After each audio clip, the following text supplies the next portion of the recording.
Hi guys, कैसे हैं आप लोग। सो गाइस, वीडियो में हम जेई एडवांस्ड 2018 का केमिस्ट्री पेपर सोल्व करेंगे, पेपर 1, और अच्छा डिटेल्ड एक्सप्लेनेशन देखेंगे। राइट। सो मेनली हमारा ये नहीं रहेगा कि बस just for the sake of solving questions कि हम पेपर बना रहे हैं, बस प्रॉपर तरीके से एक्सप्लेनेशन होगा। ठीक है। फिलहाल इस पार्ट में क्वेश्चन नंबर 1 to 9 होगा अपलोड, और नेक्स्ट पार्ट में पेपर 1 के ही उसमें पूरी वीडियो हो जाएगी। ओके। सो 2019 के पेपर 1 एंड पेपर 2 मैं ऑलरेडी अपलोड कर चुका हूं, please check that out. So start करते हैं। The compounds which generate N2 gas upon thermal decomposition below 300 degree centigrade.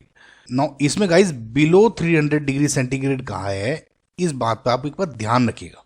पहला ऑप्शन अगर मैं देखूं, अमोनियम नाइट्रेट NH4NO3, इसमें NO3 नेगेटिव आपका एनायन है। नाउ जब आप इसको हीट करते गाइस, नाइट्रेट को, दो कंडीशन बनती है। या तो आप इसको लो टेम्परेचर पे हीट कर रहे हो, या इसको आप हाई टेम्परेचर पर हीट कर रहे हैं। लो टेम्परेचर पर जब आप इसको हीट करते हैं तो डिपेंडिंग अपॉन कि बाकी का जो कैटायनिक पार्ट क्या है, यानी कि ये मेटल का है, नॉन मेटल है, या फिर आपका मेटलॉइड है, डिपेंडिंग ऑन दैट ये N2O, NO2 या इनफैक्ट NH3 भी दे सकता है। लेकिन जब आपका इसको टेम्परेचर इतना बढ़ा देते हैं, मतलब हाई टेम्परेचर कर देते हैं काफी, तो जो ये है ना, ये फर्दर डिकम्पोज हो जाते हैं N2 एंड O2 में, और कुछ कंडीशंस में H2O भी निकल जाता है, डिपेंडिंग अपॉन कि जो आपको पॉजिटिव पार्ट यहां पे है वो क्या है। ठीक है, ये बात ध्यान रखिएगा आप। सो मेन जो आपको ध्यान रखने की बात है कि लो टेम्परेचर पे ये गैसेस निकल सकती हैं, और जो हाई टेम्परेचर है उस पे ये फर्दर ही टूट जाते हैं इन मेन कंपोनेंट्स में। समझ में आपको। नाउ बिकॉज इसमें लेस देन 300 डिग्री सेंटीग्रेड का है, तो हम ये मान सकते हैं, यार we are very safe to assume कि इन्होंने लो टेम्परेचर वाली कंडीशन कही है। सपोज ग्रेटर देन 300 हो जाता, अबोव 300 डिग्री, तो मैं मान सकता था। अबोव तो कितना भी हो सकता है ना, हाई टेम्परेचर कहा था। सो इस केस में अब क्या होगा, N2 नहीं निकल रही है। समझ में आपको। सो इसका मतलब जो आपका पहला ऑप्शन हो गया गलत। क्यों हुआ? क्योंकि लो टेम्परेचर पे कहा गया था। समझ में आया गाइस। नाउ दूसरा ऑप्शन गाइस है अमोनियम डाइक्रोमेट। अमोनियम डाइक्रोमेट को जब आप हीट करते हैं, बेसिकली ये ब्रेक हो जाता है Cr2O3 plus N2 plus H2O में। बैलेंस कर लेंगे तो बैलेंस हो जाएगा। सो ये सॉलिड है, ये भी सॉलिड है, ये गैस है, एंड ये लिक्विड स्टेट में है। नाउ जब हम अमोनियम डाइक्रोमेट को हीट करते हैं, जो ये गैसेस रिलीज होती हैं, इस पूरे प्रोसेस को आप बोलते हैं अमोनियम डाइक्रोमेट वोल्केनो। ये इसलिए क्योंकि जब आप इसको हीट करेंगे ना, तो वोल्केनो की तरह इरप्शन होता है। कैसे, मैं आपको एक वीडियो में दिखाता हूं। देखिए गाइस, ये जो ऑरेंज वाला पाउडर दिख रहा है, ये बेसिकली है अमोनियम डाइक्रोमेट। इस पे हम कुछ ड्रॉप्स इथेनॉल की डाल देते हैं। राइट। इथेनॉल की ड्रॉप्स डालने के बाद जब हम इसके ऊपर हीट करते हैं इसको, तो आप देखेंगे कि जो ये वोल्केनो की तरह इसमें इरप्शन होने लगेगा। अब देखिए, जैसे जैसे बर्न हो रहा है, तो ऊपर की तरफ इसकी जो गैसेस हैं वे निकल रही होंगी, और एक वोल्केनो का रूप ये ले लेगा। देखिए, वोल्केनो की तरह बिल्कुल शेप ले ली इसने। ठीक। अब जो ये गैसेस निकल रही हैं ऊपर, ये नाइट्रोजन गैस है। ये जो ब्लैक कलर का पार्टिकल जो सॉलिड ये बच रहा है, ये बेसिकली Cr2O3 है। सो जो ये वोल्केनो है, ये पूरा प्रोसेस है, इसको आप अमोनियम डाइक्रोमेट वोल्केनो बोलते हैं, और ये काफी इंपॉर्टेंट प्रोसेस होता है। ओके गाइज, सो ये प्रोसेस में क्या है, N2 गैस रिलीज होती है। Okay, so this is our correct answer. Now C option है BaN3 ट्वाइस। N3 नेगेटिव जब भी दिखता है, इसको क्या बोलते हैं आप, एजाइड आयन। तो ये क्या हो गया, बेरियम एजाइड। सो जनरली जो ये एजाइड्स होते हैं ना गाइस, अजाइड, ये जब भी आप इनको हीट करते हैं तो ये बिहेव करते हैं as a source of purest N2 gas. So basically जब भी आप किसी एजाइड आयन को देखते हो और इसको हीट करते हो, जैसे इस केस में, तो सिंपल ये barium plus N2 gas release कर देता है। ये इसलिए क्योंकि जितने ये जो अजाइड आयंस होते हैं, अजाइड होते हैं प्रॉपर, ये जो प्योरेस्ट N2 गैस का सोर्स की तरह यूज में आते हैं। आई होप गाइज आपको समझ में आया होगा। ये छोटे छोटे पॉइंट्स हैं गाइज इनऑर्गेनिक के, इतना कुछ ऐसा था नहीं इसमें, लेकिन ये है कि ये आपको पॉइंट्स आते हैं तो ठीक है। आई होप गाइज आपको ये चीजें इसमें समझ में आई होंगी। सो इसलिए ये जो N2 है रिलीज हो रही है इसमें। लास्ट ऑप्शन जो डी है इसको बोलते हैं आप मैग्नीशियम नाइट्राइड। सो एक बात ध्यान रखिएगा, एस ब्लॉक की वीडियो भी मैंने आपको बताया था कि जैसे ग्रुप 1 है आपका, ग्रुप 1 में क्या होता है, lithium, sodium, potassium, rubidium, caesium, francium. Group 2 में क्या क्या होता है आपका, बेरिलियम, मैग्नीशियम, कैल्शियम वगैरह वगैरह, है ना। सो एक बात आप ध्यान रखिएगा, इस पूरे ग्रुप 1 में सिर्फ एक लिथियम ही है जो नाइट्राइड बनाता है, Li3n। बाकी के कोई भी नाइट्राइड नहीं बनाता। ये सब के सब नाइट्राइड बनाते हैं और इनका जो जनरल फॉर्मूला है वो जाता है M3N2। समझ में? तो एक बात ये तो हो गई। ये मैंने सिर्फ आपको पॉइंट बताना चाह रहा था कि कभी कभी एग्जाम में पूछ लेते तो हम ये क्वेश्चन जब सोल्व कर रहे होते हैं तो हमें याद हो जाता है। जनरली आप देखेंगे कि Mg3N2 जब आप हीट करते हो, इट डज नॉट डिकम्पोज, ये ब्रेक नहीं होता। लेकिन जब आप इसको वेरी हाई टेम्परेचर पर, फॉर एग्जाम्पल 700 से 1500 डिग्री सेंटीग्रेड, मतलब इतना हाई टेम्परेचर पे जब आप इसको हीट करोगे, इसका जो ये नहीं ब्रेक हो रहा था अब ये ब्रेक हो जाता है Mg+N2 में। बैलेंस आप कर लीजिएगा, बैलेंस नहीं कर रहा हूं मैं गाइस, कंसेप्ट समझा रहा हूं, राइट। अब क्योंकि लेस देन 300 में कहा था, ये लेस देन 300 डिग्री सेंटीग्रेड का हो गया। इनफैक्ट ये तो मोर देन 300 क्या, मोर देन 700 डिग्री सेंटीग्रेड है। वेरी हाई टेम्परेचर पे हीट डिकम्पोज होता है। तो इसका मतलब इस केस में N2 गैस नहीं रिलीज होती। आई होप गाइज आपको ये पूरा जो क्वेश्चन है वो समझ में आया होगा, मैं समझा पाया होगा आपको। सो इसका B and C correct answer है। सो नेक्स्ट क्वेश्चन देखते हैं। The correct statements regarding the binary transition metal carbonyl compounds is, ठीक है, बेसिकली करेक्ट स्टेटमेंट बताने हैं। नाउ मेटल कार्बोनिल्स होते क्या है गाइज? मेटल कार्बोनिल्स वे कोऑर्डिनेशन कॉम्प्लेक्सेस होते हैं, ये कोऑर्डिनेशन कंपाउंड्स होते हैं जिसमें एक मेटल के तौर पे तो ऑब्वियसली ट्रांजिशन मेटल होगा, और इसका जो कोऑर्डिनेशन बॉन्ड होगा, जो लीगेंड है, लीगेंड के साथ होता है ना कोऑर्डिनेशन बॉन्ड, तो जो लीगेंड है उसमें CO होता है, कार्बन मोनोऑक्साइड, CO। ये बेसिकली जैसे अगर मैं आयरन लूं, अभी एक पूरा नहीं ले रहा हूं, एक तो जो आयरन है ये इस तरह से इलेक्ट्रॉन डोनेट कर रहा होगा, CO। समझ में आपको गाइज? सो इस टाइप के कंपाउंड को आप बोल देते हैं metal carbonyl. Obviously based on इसका जो कोऑर्डिनेशन नंबर ऑफ CO जुड़ जाएंगे। यहाँ अभी वो मैं नहीं बता रहा था, सिर्फ आपको ये बता रहा था। तो इसका मतलब क्या है, मेटल कार्बोनिल्स में MCO इस टाइप का बॉन्ड होता है। ये बात जरूर ध्यान रखिएगा गाइज। ये एक जो मेटल कार्बोनिल्स होते हैं एक स्पेसिफिक, मतलब थोड़े से डिफरेंट टाइप के कंपाउंड्स हैं।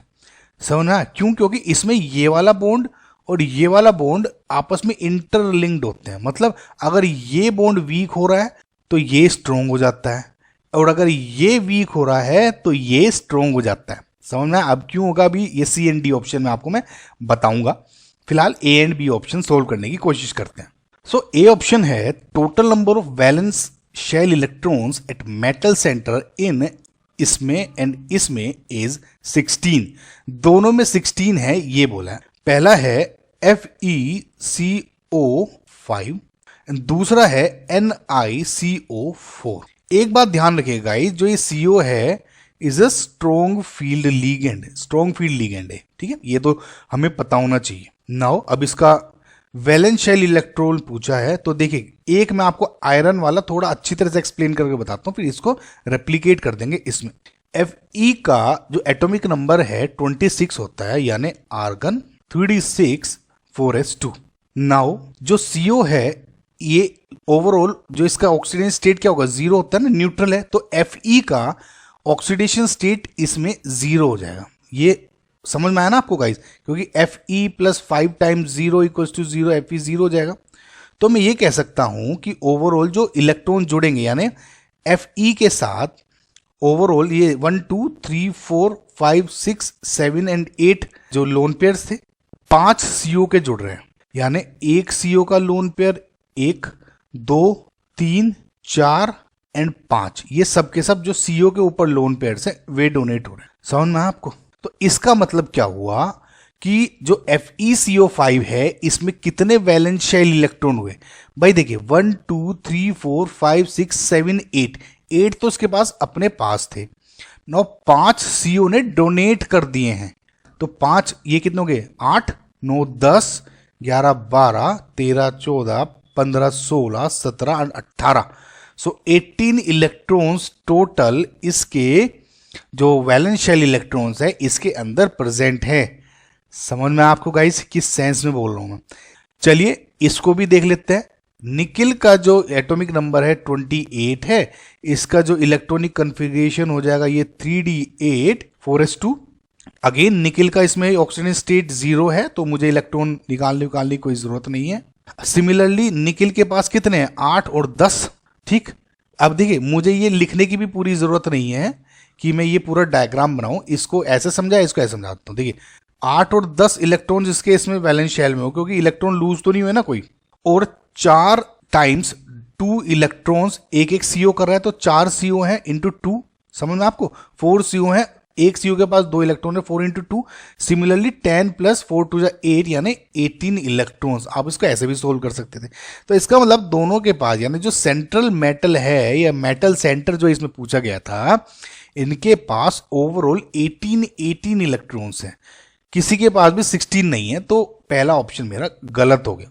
सो ऑप्शन बी देखते हैं। These are predominantly low spin in nature. ठीक है, अब दो दीज आर मतलब ये दोनों जो कंपाउंड्स है।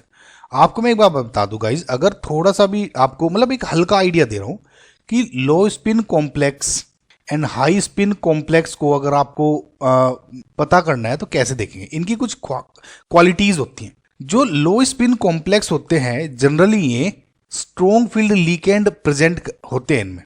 ठीक है, हाई स्पिन कॉम्प्लेक्सेस हैं, इसमें वीक फील्ड लिगेंड्स होते हैं। जो स्ट्रॉन्ग फील्ड लिगेंड्स हैं ये जनरली डायमैग्नेटिक होते हैं, और जो वीक फील्ड लिगेंड्स के वाले जो हाई स्पिन कॉम्प्लेक्स हैं ये जनरली पैरामैग्नेटिक होते हैं। डायमैग्नेटिक है तो इसका मतलब जो लो स्पिन कॉम्प्लेक्स है ये जनरली मतलब नॉट ऑलवेज लेकिन मेजॉरिटी ऑफ द केसेस में जो इनके जो इलेक्ट्रॉन्स होते हैं ऑल आर पेयर्ड। या मैं ये कहूं कि जो अनपेयर्ड होंगे इलेक्ट्रॉन्स अगर वे मिनिमम नंबर होगा। कैसे, अभी आपको बताता हूं। Minimum number of unpaired electrons हैं अगर, उस केसेस में भी ये लो स्पिन कॉम्प्लेक्सेस हो सकते। ऑन दी अदर हैंड जो ये हाई स्पिन कॉम्प्लेक्सेस होते हैं ये जनरली अनपेयर्ड इलेक्ट्रॉन्स ही रखते हैं। समझ में आपको? और इसलिए ही पैरामैग्नेटिक है। नाउ मैंने जो इस केस में बताया था minimum number of unpaired electrons होंगे अगर पेयर्ड नहीं है सब, और इसमें क्या होंगे? Maximum number of unpaired electrons. ठीक है, तो ये एक आइडिया बताया आपको। तो कभी कभी ये पूछा जा सकता है गाइस कि कोई कंपाउंड दिया कि ये डायमैग्नेटिक है या नहीं है, इस तरह से पूछ लिया। लेकिन अगर लो या हाई पूछेंगे तो जनरली इसमें पेयर्ड और इसमें अनपेयर्ड ही दिया जाता है, ताकि स्टूडेंट्स कंफ्यूज ना हो। ये मैंने इसलिए बोला है ताकि कोई सिंगल लाइनर आप पे कोई पॉइंट आ जाए तो पता होना चाहिए। ठीक है गाइस, सो अगर इन पॉइंट्स को मैं देखूं, बिकॉज दोनों में ही एक स्ट्रॉन्ग फील्ड लिगेंड प्रेजेंट है, तो मैं ये कह सकता हूं yes these are low spin in nature या लो स्पिन कॉम्प्लेक्सेस है। फिर भी चलो आपको अगर देखना है ये आप ऐसे देख सकते हैं। मैं एक का बता रहा हूं, तो जैसे 1 2 3 4 6 इलेक्ट्रॉन्स हैं, 1 2 3 4 5 6। बाहर वाले के पास 2 इलेक्ट्रॉन्स हैं। समझ में? यहाँ एक एम्प्टी पी ऑर्बिटल है। जैसे ही CO आएगा तो क्या होगा? जितने भी अनपेयर्ड इलेक्ट्रॉन्स हैं इन सब की पेयरिंग हो जाएगी। ये 2 इलेक्ट्रॉन्स थे, ये 2 1 2 3 4 5 6 है ना टोटल, तो 1 2 3 4 5 6 ये खाली रह गए, ये इधर रह गए। सो जब 5 CO आएंगे तो 1 CO 2 CO 3 CO 4 CO और एक 5 CO। सो इससे क्या दिखेगा? DsP3 hybridisation. समझ? हालांकि ये चीजें मुझे जरूरत नहीं थी बताने की, लेकिन फिर भी मैंने आपको बता दिया कि देखें आप इसमें जितने भी इलेक्ट्रॉन्स हैं सबके सब पेयर्ड है। कोई भी अनपेयर्ड, ये तो डोनेटिव है, ये कोई भी अनपेयर्ड नहीं है। सिमिलरली जब आप इसमें देखेंगे, इसमें भी सबके सब पेयर्ड ही दिखेंगे, ठीक है। तो वैसे भी आपको देखते कह देना चाहिए था, क्योंकि इसमें स्ट्रॉन्ग फील्ड लिगेंड है, yes these are low spin nature, so इसका मतलब दिस इज करेक्ट। समझ में आपको गाइस। नाउ सी ऑप्शन में क्या पूछा है, metal carbon bond strengthens when the oxidation state of the metal is lowered and the carbonyl CO bond weakens when the oxidation state of the metal is increased. Now guys आपको एक चीज link मतलब इसमें relation बताता हूं, जो ये होता है मेटल कार्बोनिल्स, तो इसमें बेसिकली सिनर्जिक बॉन्डिंग होती है। नाउ सिनर्जिक बॉन्डिंग में क्या होता है, आपको मैं एक हल्का सा आइडिया दे रहा हूं। सिनर्जिक बॉन्डिंग में जो CO है, it acts as a pi donor, obviously क्योंकि लोन पेयर अपना डोनेट कर रहा है मेटल को अपने। Simultaneously it also behaves as a pi acceptor. समझ में आपको गाइस। तो ये simultaneously pi donor and pi acceptor दोनों की तरह बिहेव कर रहा होता है। मैंने आपको बताया था कि जब ये बॉन्ड स्ट्रोंग होगा तो ये जो वाला बॉन्ड है ये वीक हो जाएगा, समझ में।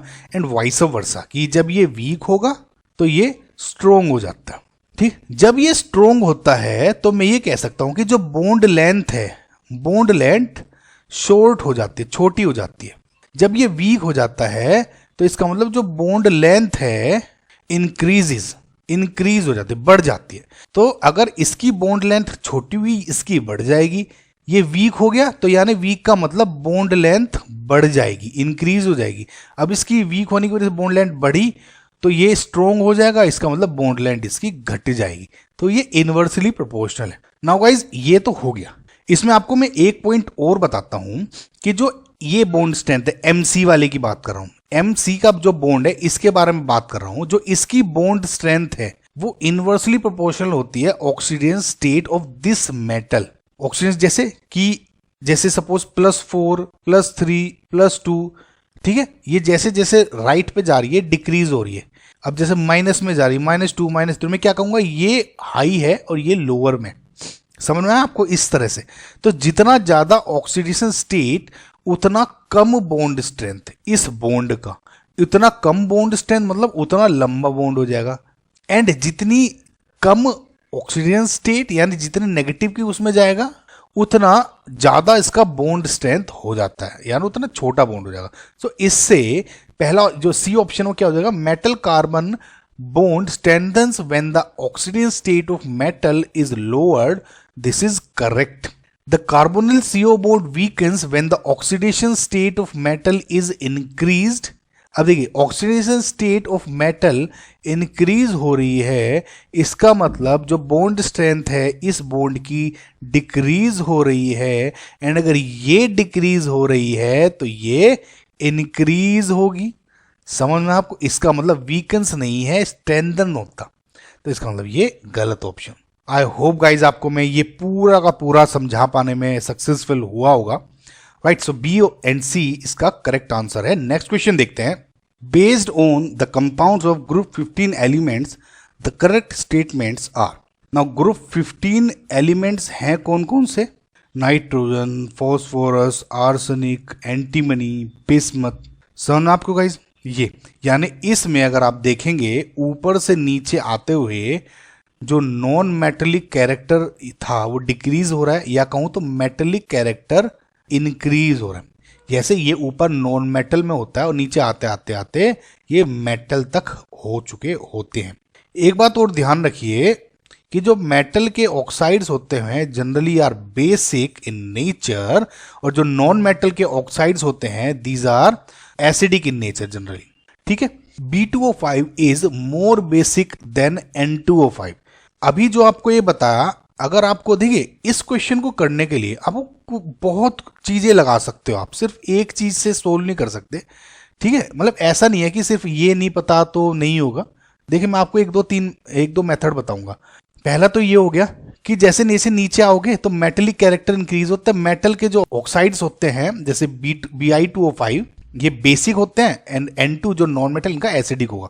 इसका मतलब मैं ये तो कह ही सकता हूं कि ये ज्यादा बेसिक है देन दिस, ऑब्वियसली, ठीक है गाइज। तो ये ऑप्शन मेरा सही है। इसको एक दूसरा करने का तरीका और है, आपको ये पता होना चाहिए गाइज कि जो इलेक्ट्रोनेगेटिविटी होती है इन पीरियोडिक टेबल, जो ट्रेंड होता है जनरली ऊपर से नीचे जब आप आते हो इलेक्ट्रोनेगेटिविटी डिक्रीज होती है, ये तो पता है हमको, ठीक है गाइज ना। क्योंकि इलेक्ट्रोनेगेटिव डिक्रीज हो रही है, अब इसका फर्क बेसिसिटी पे क्या पड़ेगा ऑक्साइड्स के। देखिए गाइज जनरली जो इलेक्ट्रोनेगेटिविटी है वो डायरेक्टली प्रोपोर्शनल होता है एसिडिक कैरेक्टर ऑफ ऑक्साइड्स। ये मैं जो नीट के पी ब्लॉक एलिमेंट्स की वीडियो डाली है उसमें भी समझा चुका हूं, पार्ट 2 में है, ठीक है। तो आप आई सजेस्ट की गाइज आप उसको भी देखें, क्योंकि मैं एक्सप्लेन कर रहा हूं तो कंसेप्ट एक्सप्लेन करता हूं, तो आपको काफी चीजें सीखने को ही मिलेगी। सो इलेक्ट्रोनेगेटिविटी डायरेक्टली प्रोपोर्शनल है एसिडिक कैरेक्टर ऑफ ऑक्साइड्स के, एंड इनवर्सली प्रोपोर्शनल कह सकता हूं मैं कि जो बेसिक कैरेक्टर है ऑक्साइड्स का। सो इसका मतलब जितना ज्यादा इलेक्ट्रोनेगेटिविटी उतना कम बेसिक कैरेक्टर, एंड जितना कम इलेक्ट्रोनेगेटिविटी उतनी ज्यादा बेसिक कैरेक्टर। ऑब्वियसली समझ में आ गया अब आपको, ये ज्यादा इलेक्ट्रोनेगेटिव है नाइट्रोजन देन बिस्मथ। सो इसका मतलब जो इसका ऑक्साइड होगा, जो इसमें N2O5 दिया है, it is less basic than Bi2O5। समझ में आपको गाइज? अगर आपको ये भी नहीं समझ में आया तो मैं आपको एक चीज और बता देता हूं, ये टेबल ये याद रहेगी ना आपको तो गाइज बहुत फायदा हो जाएगा। देखिए जो एस ब्लॉक एलिमेंट्स हैं यानी ग्रुप 1 एंड 2 के, इसमें आप देखेंगे ज्यादातर बेसिक ऑक्साइड्स ही देते हैं, ठीक है, क्योंकि ज्यादातर इसमें मेटल्स ही होते हैं, ठीक है गाइज। ये तो हो गया। एक्सेप्शन बेरिलियम का है जो कि एक एम्फोटेरिक ऑक्साइड बनाता है। पर्पल में एम्फोटेरिक ऑक्साइड्स हैं, जो रेड में मार्क्स में एसिडिक ऑक्साइड्स हैं, एंड जो ब्लू में है दीज आर बेसिक ऑक्साइड्स, मतलब जब ये ऑक्साइड्स बनाएंगे। सिमिलरली ये आप देख सकते हैं सब कुछ कि ये एसिडिक ऑर्डर एसिडिक बना रहे हैं सबके सब, ठीक है, 16-17 के। सिमिलरली जो 14-15 ग्रुप है, ये 15 तक 14 हो गया, इसमें कार्बन सिलिकॉन एसिडिक बनाते हैं, बाकी के एम्फोटेरिक बना रहे हैं। तो इससे भी अगर आप देखेंगे, अगर आपको ये टेबल भी याद हो जाए, देखिए आपको टेबल याद कैसे करनी है कि फर्स्ट एंड 2 में एक्सेप्ट बेरिलियम सारे एसिडिक, लास्ट के दो जो ऑक्सीजन फ्लोरीन वाले हैं वे सारे के सारे एसिडिक। अब 3 को याद करना है, इसमें कैसे याद करें, 1-2-2 याद ऐसे कुछ कर ले आइडिया से गाइस, थोड़ा सा आप याद कर ही सकते होंगे आई होप। कि अब देखिए इसमें नाइट्रोजन एसिडिक ऑक्साइड बना रहा है और जो बिस्मथ है वो एम्फोटेरिक बना रहा है। इसका मतलब ये तो सिर्फ एसिडिक ही बनाएगा, ये बेसिक कैरेक्टर भी शो कर सकता है, यानी अगर मैं रिलेटिवली देखूं दोनों को तो ये बिस्मथ ज्यादा बेसिक कैरेक्टर शो कर रहा है रादर देन दिस। ये तो 0 एसिड बेसिक कैरेक्टर शो कर रहा है, अगर मैं पॉइंट्स नंबर्स की फॉर्म में लूं, ये एटलीस्ट 2% भी दे रहा है, तो ये ज्यादा बेसिक तो हो गया ना। समझ में आपको गाइस मैं किस सेंस में बोल रहा हूं? तो इसलिए BiO2 is more basic then N2O5। तो ये इस तरह से आप कर सकते हैं। 3 मेथड बता दी गाइस आपको। बी ऑप्शन देखते हैं। नो अगेन गाइज सेम कि जो NF3 is more covalent then BiF3, ये कह सकता हूं क्योंकि ऊपर से जो नॉन मेटल थे guys they generally form covalent compounds. जैसे जैसे नीचे आ रहे हैं मेटेलिक कैरेक्टर बढ़ गया और जो मेटल्स हैं इन ये जो कंपाउंड बनाते हैं these are generally ionic in nature. So इससे मैं कह सकता हूं क्योंकि इसका नॉन मेटेलिक कैरेक्टर ज्यादा है देन दिस, तो मैं ये कह सकता हूं this is more covalent in nature. ये ऑप्शन मेरा सही है बी। इसको आप गाइज एक और तरीके से समझ सकते हैं, वो जनरली आपको ज्यादा बेनिफिशियल मेथड रहेगा, वो होता है फेजांस रूल। नाउ अब आप ये भूल जाइए कि ये क्या नॉन मेटल के लिए हम अप्लाई कर सकते हैं या सिर्फ आयनिक कंपाउंड्स में ही अप्लाई करोगे, आप ये 2 मिनट के लिए भूल जाइए। मैं सिर्फ आपको एक मेथड बता रहा हूं और अगर आप उसको यूज करेंगे आपके क्वेश्चन सही होंगे, तो मेरा जो मेन मोटिव है वो सही हो रहा है, ठीक है। एक बात देखिए फेजांस रूल के अकॉर्डिंग क्या होता है, देखिए NF3 ज्यादा इलेक्ट्रोनेगेटिव क्या है, ऑब्वियसली F है, तो अगर मैं कैटायंस में तोड़ूं तो क्या होगा N3 प्लस F नेगेटिव।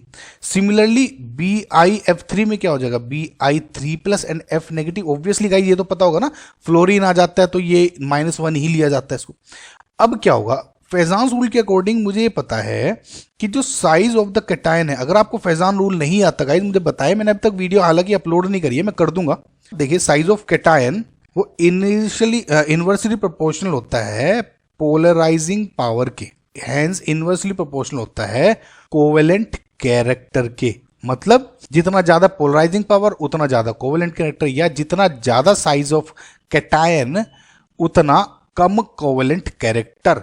सो अब आपसे समझ गए होंगे नाइट्रोजन ये है, नीचे नीचे नीचे आएंगे तो देखेंगे अगर ये n इतना सा है तो bi इतना हो जाएगा, bi3 प्लस साइज बढ़ गया तो कोवेलेंट कैरेक्टर घट गया।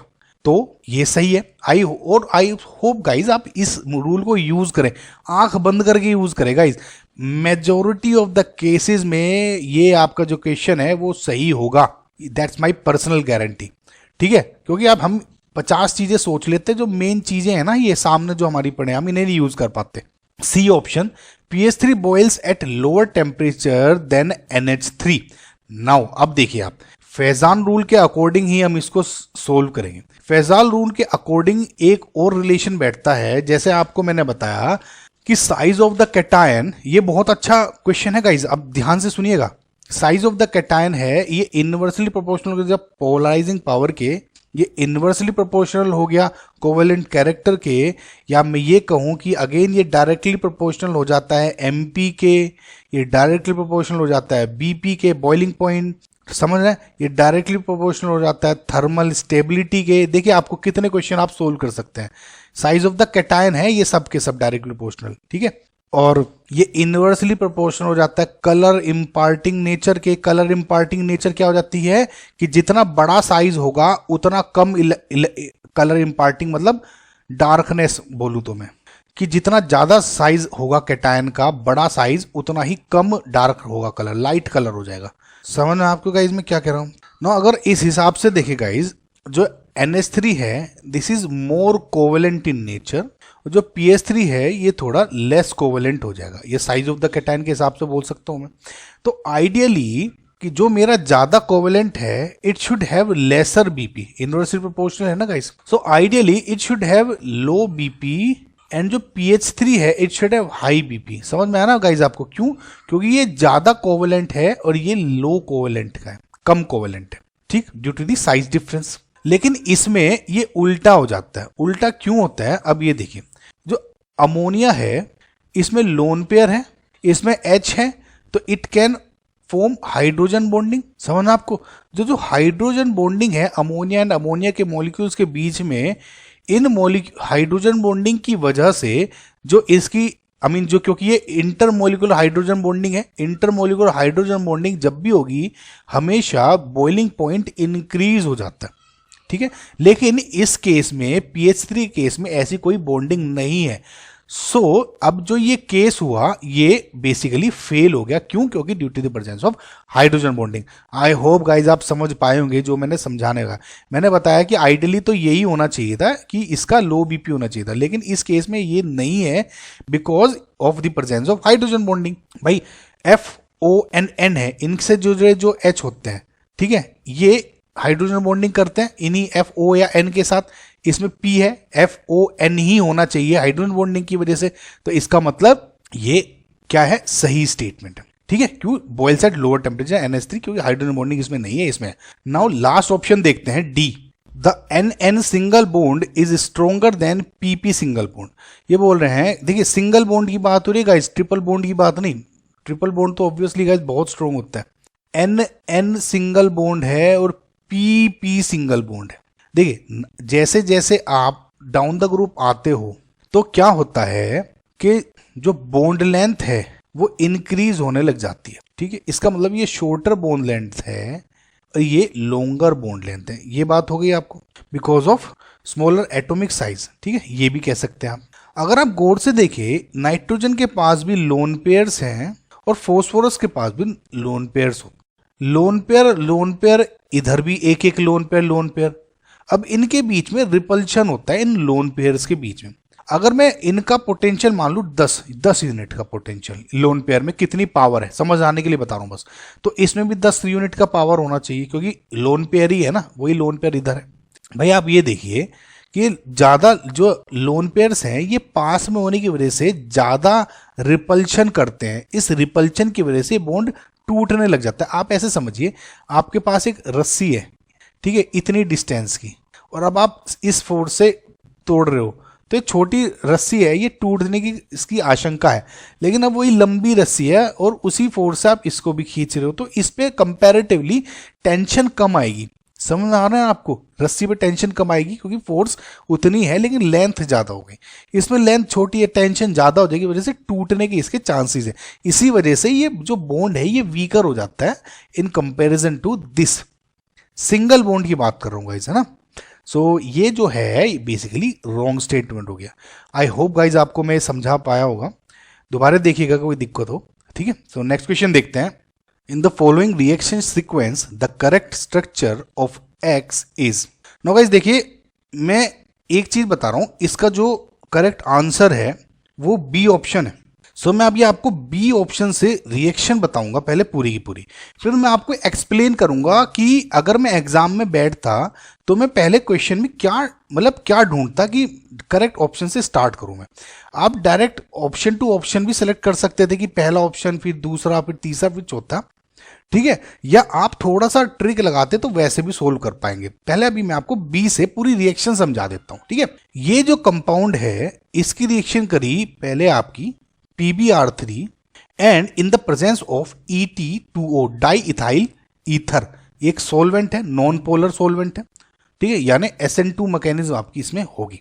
अब एक चीज देखिए गाइस, मैंने आपको बहुत सारी वीडियो में बता चुका हूं कि जब भी आपके किसी रिएक्ट जो आपका लेफ्ट हैंड साइड में है कंपाउंड उसमें OH बॉन्ड प्रेजेंट है और अगर वो आपका PX3, X क्या है, जनरली क्लोरीन या ब्रोमीन होता है, आयोडीन भी हो सकता है लेकिन जनरली क्लोरीन या ब्रोमीन ही होता है, या PX5 इधर भी क्लोरीन या ब्रोमीन ही है, या P red phosphorus, basically red phosphorus plus X2 है, रेड फॉस्फोरस प्लस Cl2 या रेड P प्लस Br2, या SOCl2 है, ठीक है। इनमें से अगर ये कंपाउंड्स हैं तो आप आंख बंद करके OH के बजाय ये X डाल दें। सपोज ये मैं PbR3 दिया हुआ है तो इधर मैं PbR3 लिख देता हूं, तो क्या हो जाएगा, OH को रिप्लेस करके आप Br लिख दें। रेड P प्लस Br2 होता तो ये क्या हो जाता, Br हो जाता।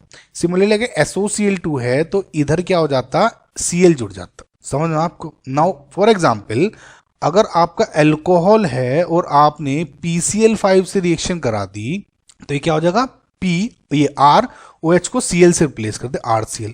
वाटर है HOH, इसको आप रेड P प्लस Cl2 से रिएक्शन करा दें तो ये OH Cl से रिप्लेस कर देगा यानी HCl। कार्बोक्सिलिक एसिड है RCOOH, इसकी इनमें से किसी के साथ रिएक्शन करा दी, फॉर एग्जाम्पल SOCl2, तो ये OH है ये Cl से रिप्लेस कर देगा। समझ आपको गाइस कितनी आसान रिएक्शन है। अब एक बात और ध्यान रखिएगा, ये है SN2 मैकेनिज्म होता है, इसका मतलब अगर ये अबोव द प्लेन है तो जो यहां जुड़ेगा ये सब के सब बिलो द प्लेन होते हैं। सो जब आप इससे रिएक्शन करते हो लेफ्ट हैंड साइड में Me तो कुछ नहीं करेगा, अबोव द प्लेन है। अब क्या होगा, Br जुड़ना है, अबोव द प्लेन है तो बिलो द प्लेन मेरा Br जुड़ जाएगा। नाउ सेकंड स्टेप में NaI एंड Me2CO के साथ रिएक्शन कराई। Me2CO को बोलते हैं आप एसीटोन। नाउ एसीटोन क्या है, CH3COOCH3। ये एक, हालांकि अगर आपको नेम रिएक्शन भी नहीं पता, आप इसमें क्या करें, NaI में I नेगेटिव एक बेसिकली न्यूक्लियोफिलिक स्पीसी है, ये अगेन अटैक करेगी क्योंकि अटैक कर रही है, ये एसीटोन है तो ये क्या करेगा, SN2 मैकेनिज्म फॉलो करेगा यानी अगेन अटैक करेगा अबोव प्लेन, यानी जो इसका ये बेसिकली बिलो द प्लेन था तो अब अबोव द प्लेन जुड़ जाएगा। वैसे भी अगर आपको याद हो, मैंने एक वीडियो भी कराई है, इसको आप बोलते हैं फिंकल-स्टीन रिएक्शन। फिंकल-स्टीन रिएक्शन एक नेम रिएक्शन है, ठीक है, तो आपको वैसे नहीं पता तो वैसे पता हो जाना चाहिए, तो अबोव द प्लेन हो गया। जो एक बात और बता दूं, जो ये अटैक करने के बाद SN2 मैकेनिज्म में ये जो इन्वर्जन हो जाता है, यानी अबोव द प्लेन था तो बिलो था तो अबोव हो गया SN2 मैकेनिज्म के बाद, इसको आप बोलते हैं वॉल्डन्स इन्वर्जन। अब तीसरा जो इसकी रिएक्शन कराई, इसी की इसमें रिएक्शन कराई है अब N नेगेटिव, इसमें जो मेन है रिएक्टिंग स्पीसी है, ये क्या है, बेसिकली डाइमिथाइल फॉर्मेमाइड है, DMF। तो अगेन ये फिर से NaN3 है, SN2 मैकेनिज्म फॉलो करेगा। अब क्या करेगा, N3 नेगेटिव अगेन I को, यानी क्योंकि लिविंग ग्रुप है, ये फिर से बिलो द प्लेन अटैक करेगा और ये फिर से वॉल्डन इन्वर्जन हो जाएगा, यानी इस केस में ये फिर से Me यहां पर N3 जुड़ जाएगा। तो हैंस जो मेरा स्ट्रक्चर हो गया। अब इस केस में बोला गया है दिस इज इनेंशोमेरिकली प्योर। इनेंशोमेरिकली प्योर का मतलब क्या होता है कि फॉर एग्जाम्पल जैसे कोई मेरा सैंपल है और अगर ये R टाइप का कंपाउंड है तो इसमें S नहीं प्रेजेंट होगा। समझ में? इनेंशोमर्स नहीं है कुल मिला के, जो मैं आम भाषा में बोलना चाह रहा हूं। सिर्फ अगर ये R है तो R है और S है तो S है, इनेंशोमेरिकली प्योर। समझना है कि मतलब जनरली हम क्या कह देते हैं कि R है और दूसरा S भी होगा, नंबर ऑफ ऑप्टिकली एक्टिव जब आपको कंपाउंड्स करने होते हैं। तो इसका मतलब यह है कि बिलो द प्लेन है तो यही बनना है। आई होप गाइज आपको समझ में आएगा। देखिए मैंने कहा कि भाई पहले बिलो ये वाले ले लेता, अब मैं दूसरे में यूज करूंगा जबकि बिलो वाले में। तो अब देखिए अब मैं इसके केस में देख रहा हूं, ये आपने आई होप समझ हो गया। मैं कहूंगा इसमें भी SN2 हो रही है, इसमें भी SN2 हो रही है, इसमें भी SN2 हो रही है। बिलो हो गया तो ये अबोव हो गया, अबोव हो गया तो ये बिलो हो गया, ये बिलो हो गया तो ये अबोव हो गया। क्या सही हो रहा है? नहीं हो रहा है। सिमिलरली इन सब में भी मैं ऐसे ही देखूंगा। समझ में आपको गाइज में क्या कह रहा था? आई होप गाइज आपको समझ में होगा, बी ऑप्शन सही है। नेक्स्ट क्वेश्चन देखते हैं। The reactions leading to the formation of 1,3 trimethyl benzene is 1,3,5 trimethyl benzene का स्ट्रक्चर कुछ आपका ऐसा होगा। अब ये आपको बताना है इनमें से किस किस रिएक्शन में बन रहा है ये। ठीक है, सो पहला ऑप्शन देखिए, एसीटोन की कंसंट्रेटेड H2SO4 के साथ रिएक्शन कराई। H2SO4 बेसिकली बहुत ही अच्छा डिहाइड्रेटिंग एजेंट होता है। ये मैं आपको, अगर आप मेरी वीडियोस रेगुलर देखते हैं तो आपको मैं बहुत बार बता चुका हूँ, डिहाइड्रेटिंग एजेंट। इसके अलावा आपको H3PO4 भी दे दिया जा सकता है। तो बेसिकली जेई का ये दो रिएजेंट जब भी इन्हें डिहाइड्रेशन कराना होता है ना, इनको ले लेते हैं, या कभी कभी आपको P2O5 दे देते हैं, लेकिन ये ज्यादा स्ट्रॉन्ग डिहाइड्रेटिंग एजेंट्स हैं। ठीक है, सो अब क्या होगा, डिहाइड्रेशन होगा। किस तरह होगा? अब देखिए गाइज, इसमें आप ये नहीं कह सकते कि ये मैकेनिज्म नहीं है, क्या नहीं है। ये basically reactions experimentally proven rings है, ये है रिएक्शंस है। सो आप इसको ऐसे थोड़ा याद भी रख सकते हैं। अब इसमें देखिए रिएक्शन कैसे होती है। ये इस टाइप के 3 एसीटोन के जुड़ते हैं। कैसे? देखिए CH3 C double bond O CH 2 CH, इस तरह ले ले, मैं अरेंज करके दिखा रहा हूं आपको ना। Again C double bond O CH3 CH 2H, और जो तीसरा है फिर से क्या होगा, CH 2H इधर, C double bond O CH3। अब क्या होगा, डिहाइड्रेटिंग एजेंट है तो यानी H2O निकलता है। ठीक, यानी H2O किस तरह, एक H2O, 2 H2O, 3 H2O। जब ये 3 H2O निकल जाएंगे, ठीक है, तो अब क्या देखता हूं, जो इनमें ये बॉन्ड देखिए, ये वाले बॉन्ड, ये H2O निकल गया और जो ये बॉन्ड है इससे जुड़ गया। सिमिलरली ये बॉन्ड है, ये बॉन्ड निकल गया, ये बॉन्ड जुड़ गया। अगेन ये वाला है H2O निकल गया और ये बॉन्ड ऐसे जुड़ गया। तो अगर आप गौर से देखेंगे ये आपका इस टाइप का ही कंपाउंड बना है। सो ये तो सही है, बना रहा है। ठीक है, बी ऑप्शन गाइज ये बहुत ही, आई थिंक कि इनका फेवरेट रिएक्शन है। ये जेई एडवांस 2019 में भी पूछा गया था, तो ये तो बहुत है। देखिए आपको मैं बता रहा हूँ, जब भी आप इसको ये जो एल्काइंस है, किसी रेड आयरन ट्यूब या कोई दूसरी भी ट्यूब दे रहे हैं, बस हीटेड ट्यूब होनी चाहिए, मुझे इससे मतलब होना चाहिए। तो देखिए कैसे रिएक्शन होती है। मैं आपको इसकी नहीं, अभी HC ट्रिपल बॉन्ड CH की बता रहा हूँ। 3 ट्रिपल बॉन्ड CH हैं, ये जुड़ जाते हैं इस तरीके से। ठीक है, अब कैसे रिएक्शन होगी, ये दो इधर रीअरेंज, एक इधर एक इधर। अब क्या होगा, देखिए HC था ये वाला, एक बॉन्ड बना इस HC के साथ। ठीक है, इसके बाद अब ये बॉन्ड टूट के इधर आया तो एक C इधर रह गया। समझ में आपको गाइस? सिमिलरली ये बॉन्ड टूट के इसके बीच में बन गया, इधर डबल बॉन्ड रह गया। सिमिलरली इसका और इसके बीच में एक बॉन्ड बन गया और इधर ट्रिपल बॉन्ड के बजाय डबल बॉन्ड रह गया। समझ में? तो ये क्या हो गया, बेंजीन बन गया। विजुलाइज कर पा रहे होंगे ना गाइस आप, ये चीजें बहुत कॉमन रिएक्शन है। ठीक है, सो इसी रिएक्शन में ये जब Me हो जाता है तो कुछ इस तरह से हो जाती है। एक CH3 इधर है, Me है ना, ये एक CH3 इस तरह अरेंज होता है और एक एक छोड़ गया ना, एक CH3 इस तरह से अरेंज होगा। तो जब आप ये रिएक्शन रीअरेंज होगी तो आप देखते हैं, मैं हटा देता हूं, ये एक CH3 ये हो गया, एक CH3 ये हो गया और एक CH3 ये हो गया। तो सिमिलरली यहाँ पे क्या हो जाएगा, रीअरेंज करूँ तो CH3 CH3 CH3 यानी 1,3,5 ट्राइमिथाइल बेंजीन। सो ये सही है। सी ऑप्शन देखें, तो सी ऑप्शन के लिए समझाने के लिए पहले आपको एक बेसिक रिएक्शन बताता हूँ। देखिए इसको देखिए, CH3 COO CH3, अगर मैं इसकी Br2 NaOH के साथ रिएक्शन करा रहा हूं, अब क्या होगा, Br2 NH Cl2 NaOH भी हो सकता था इसमें। अब देखिए इसमें क्या होता है, NaOH है, OH नेगेटिव इसमें ये देता है, एक बेस है, तो ये जो CH3 है ना, इसका एक H को ये फैच कर लेता है। ठीक है, समझना। अब ये जब इसको फैच कर लेगा तो C double bond O CH2 negative रह गया इधर, और ये H2O बन गया। ये बॉन्ड रीअरेंज होता है इस तरह से, और इस तरह से होने के बाद अब देखिए गाइस, ये मैं आपको सिर्फ समझाने के पर्पज से बता रहा हूं आपको, आप इसको डायरेक्ट भी कर सकते हैं। ये इस तरह O नेगेटिव और डबल बॉन्ड CH2 होता है। ठीक, ये बॉन्ड फिर से रीअरेंज होगा और ये बॉन्ड फिर से ब्रेक होके वापस इसमें आ जाता है। समझ में? तो इसका मतलब जब मैं रिएक्शन करता हूं तो मैं डायरेक्ट यहीं से कर सकता हूं। अब Br के साथ रिएक्शन करेगा, ये अटैक इस पे करता है और ये बॉन्ड ब्रेक हो जाता है। तो मैं ये देखता हूं CH3 COO CH2 Br बन गया। अब इसका मतलब जो ये CH2 था, अब इसमें एक H हट के अब Br जुड़ गया। समझ में आपको ये वाला? लेकिन अब भी 2 H और हैं इसमें, तो इसका मतलब ये 2 बार रिएक्शन और होती है, और जो फाइनली ये जो आपका जो प्रोडक्ट बन जाएगा, ये जो 3 H थे CH3 के, तीनों Br से रिप्लेस हो जाते हैं।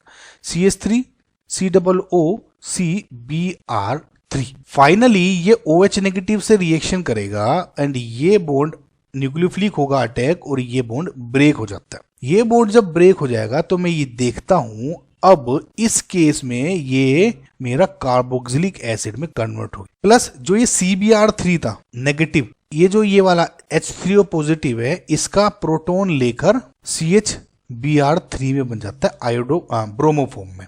समझ में आपको? यानी साइड प्रोडक्ट अगर आपको इस रिएक्शन में पूछेगा कोई, तो आप ये बता सकते हैं। ये तो हो गई सेकंड स्टेप तक मेरी COOH की रिएक्शन। अब क्या होगा? सोडा लाइम रिएक्शन, यानी CaO के साथ रिएक्शन हो रही है, हीट कर रहा हूं, NaOH CaO soda lime decarboxylation reaction होगी ना। सोडा लाइम डिकार्बोक्सिलेशन रिएक्शन में क्या होता है? ये जो है OH नेगेटिव अगेन H निकालता है, नेगेटिव है, हीट कर रहे हैं, ये बॉन्ड ब्रेक हो जाता है, यानी CH3 नेगेटिव, और ये H जो मीडियम में H था उसके साथ जुड़ के CH4 में कन्वर्ट हो जाता है। समझ में आपको? इसका मतलब सोडा लाइम डिकार्बोक्सिलेशन रिएक्शन क्या है? ये CO2 है जो वो निकल जाती है और CH4 बन जाता है मेरा। तो अगर आप इसको, जो मैंने पूरा मेथड आपको बताया, यानी जो ये वाला ग्रुप था CH3 COO CH3, ये पूरी की पूरी तीनों मैंने जब रिएक्शन कराई तो ये किस में कन्वर्ट हो गया? CH4 में। ये पहले CBr3 में कन्वर्ट होगा, ये निकल के अब OH में हो गया। अब तीसरे स्टेप की रिएक्शन के बाद ये भी खत्म हो गया और यहाँ पे CH4 में कन्वर्ट हो गया। तो मैं अब अगर इसको डायरेक्ट रिएक्शन बनाऊं, अगर आपको अभी भी कंफ्यूजन हो रहा है, यहाँ तक तो आपको समझ में आ गया होगा कि जब ये रिएक्शन है, ये पूरे के पूरे COOH में कन्वर्ट हो गए होंगे। सेकेंड स्टेप के तक तो COOH में हो गए। अब जब आप इसको हीट करेंगे COOH नेगेटिव, सो कैसे होगा? ये लास्ट स्टेप NaOH है, OH नेगेटिव H नेगेटिव, ये एसिडिक गैस निकालेगा, नेगेटिव हीट है तो ये रीअरेंज होगा, ये रीअरेंज होगा तो ये बॉन्ड ब्रेक हो जाएगा। ये पूरा का पूरा CO2 बन गया, और यहाँ पे नेगेटिव है, मीडियम में H लेके यहाँ पे नेगेटिव एक H बन जाएगा, सिंपल। इसका मतलब ये जो ऊपर वाला पोर्शन है ये हट गया। सिमिलरली इसके साथ भी ऐसे होगा और इसके साथ भी ऐसे होगा। आई होप गाइज आप समझ पाए होंगे कुल मिला के। तो ये जो ऑप्शन है ये गलत है। डी ऑप्शन बहुत ही ईजी, समझ में गए होंगे आप क्या? क्लीमेंशन रिडक्शन रिएक्शन होते हैं, ये भी बहुत फेवरेट रिएक्शन है इनकी। 2019 एडवांस में ये पूछा गया था। अब देखिए क्या होता है कि RCOOH या R कुछ भी है इस तरह का है, ZnHg एंड HCl के साथ जब आप रिएक्शन कराते हो, यानी क्लीमेंशन रिडक्शन, तो ये बेसिकली बॉन्ड हट के यहाँ पर 2H जुड़ जाते हैं। तो इसका मतलब ये जो CHO है ये किस में कन्वर्ट हो गया? CH3 में। तो यानी ये CHO CH3 में कन्वर्ट, ये CHO CH3 में कन्वर्ट, ये CHO CH3 में कन्वर्ट। इसका मतलब 135 ट्राइमिथाइल बेंजीन में ये बन चुका है। तो इसका मतलब ये डी भी करेक्ट आंसर है। आई होप गाइज आपको चारों के चारों जो मेथड मैंने समझाए हैं वे समझ में आए होंगे। सो नेक्स्ट क्वेश्चन देखते हैं। सो गाइज ये एक रिवर्सिबल साइक्लिक प्रोसेस दी गई है फॉर एन आइडियल गैस। ठीक है, पीवीटी, प्रेशर, टेम्परेचर ये सब दिए गए हैं, और इसमें बेसिकली आपको ये बताना है कि इनमें से कौन कौन से सही ऑप्शन है। अगर आप गौर से देखें गाइज, जो इसमें AC प्रोसेस है, AC इसमें कांस्टेंट वॉल्यूम है। ठीक है, इसका मतलब ये आइसोकोरिक प्रोसेस है क्योंकि V कांस्टेंट है। AB जो प्रोसेस है ये आइसोथर्मल प्रोसेस है क्योंकि इसमें टेम्परेचर कांस्टेंट है। एंड जो BC प्रोसेस है दिस इज आइसोबारिक प्रोसेस क्योंकि इसमें प्रेशर कांस्टेंट है। नाउ अब मैं ए ऑप्शन को देखता हूं कि Q A C equal to del U B C और W A B P two V two minus V one पूछा गया है। नाउ क्योंकि एक साइक्लिक प्रोसेस है, फॉर एनी साइक्लिक प्रोसेस जो डेल यू टोटल है यानी टोटल इंटरनल एनर्जी चेंज है इस पूरी साइक्लिक प्रोसेस का, वो जीरो होना चाहिए। समझ आपको? यानी अगर मैं ए सी बी सी सबका देखूं, जो डेल यू ए बी का होगा प्लस, क्योंकि हम एक जिस डायरेक्शन में जा रहे हैं उसी डायरेक्शन में कर्सर घुमाना है अपना, A B, now B C, del U B C plus del U C A equals to zero होना चाहिए टोटल। समझना आपको गाइस? अब डेल यू ए बी एक आइसोथर्मल प्रोसेस है। Now for any isothermal process del U जो total internal energy का जो चेंज होता है इज जीरो। सो इसका मतलब ये जीरो हो गया। सो गाइस इससे क्या कह सकता हूं कि del U B C plus del U C A equals to हो गया जीरो, या del U B C minus del U A C, C A का था अब मैं ए सी कह रहा हूं क्योंकि इसमें बेसिकली ए सी का गया है ना, A C and B C.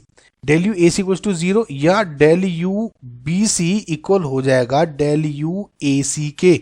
ये बात तो समझ में आ गई ना आपको गाइस? नाउ अब मुझे क्या करना है, क्यू ए सी को डेल यू बी सी के इक्वल करना है। Now we know Q equals to del U plus P del V होता है ना गाइस। नाउ अगर मैं क्यू ए सी लूं तो क्या हो जाएगा, del U A C plus P del V, जो भी होगा एसी के लिए, ठीक। लेकिन एसी क्या है, एसी एक आइसोकोरिक प्रोसेस है, यानी वॉल्यूम कांस्टेंट है, यानी डेल वी जीरो होगा, यानी ये पूरा का पूरा प्रोसेस जीरो हो जाएगा। इसका मतलब जो क्यू ए सी है इक्वल्स टू है डेल यू ए सी के। नाउ इसको और इसको अगर आप कंपेयर करें, ये क्या हो जाएगा, डेल यू बी सी। ये हो गया गाइस। इसका मतलब Q A C is equals to del U B C. जो ये पहला पार्ट है ये सही है। अब दूसरा पूछा है कि डब्ल्यू ए बी है P two V two minus V one के इक्वल। अब इसको कैसे देखें? Now because guys W A B क्या है, ये जो ए बी वाला पाथ है is a isothermal process. Now for an isothermal process, WAB का जो फॉर्मूला होता है is minus NRT ln VB upon VA। समझना है, VB अपॉन VA यानी V2 अपॉन V1। आई होप गाइज आपको समझ होगा, आइसोथर्मल का यही फॉर्मूला होता है। सो ये जो डायरेक्ट है वो इस तरह आप यूज नहीं कर सकते, या ये क्या कह सकता हूं मैं कि minus NRT ln P1 upon P2। समझ में आपको गाइस? तो इसका मतलब जो ये वाला पोर्शन है दिस इज रॉन्ग। ठीक है गाइस, समझ में आ गया? नाउ इसका मतलब ओवरऑल ये ऑप्शन गलत हो गया, दोनों टिक लगने चाहिए। अब मैं देखता हूं ऑप्शन बी। ऑप्शन बी में कहा है डब्ल्यू बी सी, अब इसमें ए बी था, इसमें बी सी का है, W B C is equal to P two V two minus V one के इक्वल। नाउ जो बी सी प्रोसेस है is isobaric process. Now for any isobaric process we know जो W B C क्या हो जाएगा, minus P two into V one minus V two. V one minus V two क्यों लिया, क्योंकि ये क्या होता है V final minus V initial, ठीक है, pressure into final volume minus initial volume. अब फाइनल वॉल्यूम क्या है, क्योंकि बी से मैं सी पे जा रहा हूं, फाइनल ये वाला हो गया, इनिशियल ये वाला हुआ। फाइनल क्या है V1 वॉल्यूम, इनिशियल क्या है V2 वॉल्यूम, इसलिए V1 माइनस V2, माइनस को अंदर ले ले तो P2 equal to V2 minus V1 हो गया। समझ आपको गाइस? ये जब जो भी चीजें समझ में, यानी जो मेरा बी ऑप्शन है वो सही है। आपको थर्मोडायनेमिक्स है गाइस, इसमें जो ये नेगेटिव साइन है कि कहाँ नेगेटिव लेना है कहाँ पॉजिटिव लेना है, ये बहुत ही इंपॉर्टेंट रोल प्ले करता है। समझ आपको? तो इस पर आप ध्यान रखिएगा। तो ये माइनस है, ये P2 हो गया तो V2 माइनस V1, इसका मतलब ये मेरा ऑप्शन सही है। अब मुझे देखना है कि क्या QBC equals to del HAC के इक्वल है। QBC क्या है, is a constant pressure process, ठीक है, कांस्टेंट प्रेशर प्रोसेस है। इसके लिए जो QBC क्या हो जाएगा, देखिए कांस्टेंट प्रेशर पे पूछा गया है, यानी NCP डेल T कह सकता हूं मैं, यानी NCP T2 minus T1, final minus initial, यानी T2 माइनस T1। सिमिलरली जो Q ये डेल एच ए सी है, डेल एच ए सी क्या हो जाएगा, यहां से यहां पे आ रहा हूं, इसमें भी क्या होगा, क्योंकि डेल एच किस पे होता है, constant, del H enthalpy change at constant pressure del U होता है enthalpy change at constant volume. So del H A C क्या हो जाएगा, enthalpy change at constant pressure A to C यानी n C P again T two minus T one. समझ ना आपको भाई। सो इसका मतलब ये जो Q B C equals to del H A C सही है। ये वाला जो मेथड है आप इस ए ऑप्शन में भी लगा सकते थे, ये वाला मेथड आप इसमें भी लगा सकते थे, लेकिन मैं आपको जस्ट एफ वाई ए बता रहा हूं। जैसे Q A C equals to del U B C बोला था, नाउ क्यू ए सी क्या है, यहां से यहां पे अगर आप यहां से यहां देखेंगे तो कांस्टेंट वॉल्यूम है, यानी क्यू ए से सी में वॉल्यूम कांस्टेंट है, यानी n C V del T यानी T two minus T one final minus initial. अब ये कहा है कि डेल यू बी सी के equal enthalpy change at constant volume का है। नाउ इस पार्ट में इससे इसमें एंथैल्पी चेंज क्या होगा अगर मैं कांस्टेंट वॉल्यूम मान लूं, यानी V2 V1 को मैं कंसीडर नहीं करूंगा। इसका मतलब NCV सिर्फ टेम्परेचर क्या होगा T2 फाइनल B2C यानी फाइनल माइनस इनिशियल यानी T2 माइनस T1। इससे भी आपका ये सब प्रूव हो रहा है। समझ में आपको गाइस। सो फिलहाल ये दोनों सही हैं ऊपर वाला करता, तो ये पूरा ओवरऑल सही है। सी ऑप्शन देखते हैं। इसमें कहा है कि del H C A is less than del U C A. Del H C A क्या हो जाएगा सी टू ए यानी n C P obviously T one minus T two, क्योंकि मैं सी टू ए आ रहा हूं तो डेल एच सी ए क्या हो जाएगा सी टू ए यानी N into C P enthalpy at constant pressure है ना, final minus initial C to A आ रहा हूं यानी T one minus T two. ये लेस देन पूछ कहा है डेल यू सी ए यानी सी टू ए इस बार कांस्टेंट वॉल्यूम देखूंगा इस बार यानी N into C V T one minus T two. अब आप इसमें देखिए एन से एनसिल कैंसिल, सो इसमें क्या हो गया C P into T one minus T two less than हो गया C V into T one minus T two. ठीक है, अब एक बात आप देखिए T one minus T two एक नेगेटिव क्वांटिटी, क्योंकि टी टू बड़ा है देन टी वन, तो T one minus T two क्या है लेस देन जीरो हो गया नेगेटिव। ये भी नेगेटिव है ये भी नेगेटिव है, दोनों नेगेटिव है। इसका मतलब ये जो साइन है इनवर्स हो जाएगा जब मैं इनको कैंसिल करूंगा, तो सीपी ग्रेटर देन सीवी हो जाएगा। आई होप गाइज आपको बेसिक जो मैथ से पता होगा। नाउ सीपी सीवी आ रहा है और which is always true, CP हमेशा सीवी से बड़ा होता है। इसका मतलब दिस इज करेक्ट। अगर आपको ये वाला मेथड नहीं समझ में आया, इसका एक तरीका और है गाइज, आप ऐसे उसको देख सकते हैं कि डेल एच सी ए हो गया del U C A plus del P V के। ठीक है, डेल पी वी क्या हो गया सी ए में देखता हूं मैं सी एंड ए में V1 कांस्टेंट है। इसका मतलब मैं क्या लिख सकता हूं इसको P फाइनल माइनस इनिशियल है यानी P1 minus P2 into V1। ठीक है, यानी del H C A equals to del U C A plus P1 minus P2 into V1। ये हो गया गाइस। नाउ अगर आप इसमें गौर से देखेंगे V1 इज पॉजिटिव लेकिन P1 माइनस P2 क्या है, so because V1 is greater than V2 so P1 would be less than P2 होगा ना गाइस, क्योंकि P is inversely proportional to V होता है। इसका मतलब P1 माइनस P2 क्या होगा नेगेटिव होगा। ये नेगेटिव होगा तो ये जो पूरा का पूरा आइटम है यहाँ पे माइनस कुछ क्वांटिटी होगी x मान लेता हूँ। सो इसका मतलब क्या हुआ, इससे मैं प्रूव हो रहा है कि डेल यू में कुछ माइनस करूंगा तब इसके इक्वल होगा, यानी del H C A is less than del U C A. I hope guys आपको समझ में आया होगा ये। अब देखिए मैं दो मेथड से समझा चुका हूँ गाइज और आई होप आपको समझ में आया होगा। ठीक है, अब Q A C equals to del U B C ये मैं अभी आपको दो मेथड से समझा चुका हूँ, तो ये ओवरऑल सही मेथड है। नाउ डी ऑप्शन देखिए del Q B C equals to del H A C, ये प्रूव हो चुका है सही। Del H C A greater than del U C A ये रॉन्ग हो गया। ठीक है, ये भी यहाँ पे तो इसका मतलब ये भी गलत हो गया। तो जो करेक्ट ऑप्शंस हैं they are B and C. I hope guys आपको समझ में होगा। मल्टीपल वेज होते हैं गाइज क्वेश्चन को करने के, और आई होप कि मैंने जितने मेथड से आपको समझाया है आप इसको समझें, करने की कोशिश करें। राइट, सो नेक्स्ट क्वेश्चन देखते हैं। Among the species given below the total number of diamagnetic species is. Number बताना है। डायमैग्नेटिक वे स्पीसीज होती है गाइज जिसमें सब जो इलेक्ट्रॉन्स हैं पेयर्ड होते हैं और जो पैरामैग्नेटिक होती है उसमें अनपेयर्ड होते हैं। राइट, ये तो सबको पता है। नाउ पहला है H एटम। हाइड्रोजन एटम में सिर्फ एक एटॉमिक नंबर 1 है इसका, तो 1s1 यानी हाइड्रोजन में सिर्फ एक इलेक्ट्रॉन है जो कि अनपेयर्ड है। इसका मतलब दिस इज पैरामैग्नेटिक। ठीक है, तो ये नहीं है। दूसरा है NO2 monomer. Now NO2 monomer का आपको गाइज में एक चीज बता दूं, जो बेसिकली NO2 है ये एज अ मोनोमर यानी सिंपल सिंगल यूनिट NO2 की फॉर्म में तब एग्जिस्ट करता है जब ये गैसियस स्टेट में होता है। Now NO2 in gaseous state generally एक अनपेयर्ड इलेक्ट्रॉन रखता है, वन अनपेयर्ड इलेक्ट्रॉन, ठीक है गाइस। लेकिन जब ये सॉलिड स्टेट में आ जाता है तो इसका एक डाइमर बन जाता है, डाइमर बन जाता है N2O4। ये है मोनोमर और ये है डाइमर। अब डाइमर हो गया तो अब जैसे क्या होगा अभी बताऊंगा, इसमें 0 अनपेयर्ड इलेक्ट्रॉन हो जाते हैं, यानी एक NO2 का इस पे अनपेयर्ड, एक NO2 पे इस पे अनपेयर्ड, दोनों मिलके पेयर बना लेते हैं ना, तो 0 अनपेयर्ड इलेक्ट्रॉन रहते हैं। इसका मतलब जो ये है ये तो पैरामैग्नेटिक है, लेकिन अगर आप सॉलिड स्टेट में देखेंगे जो N2O4 है वो डायमैग्नेटिक हो जाता है। ये मैं आपकी नॉलेज के लिए बता रहा था गाइस। इसको जब भी आपको वैसे भी चेक करना है N2O4 NO2 को, नाइट्रोजन के जो ऑक्साइड्स हैं इस पे मैंने एक ट्रिक बताई है गाइस।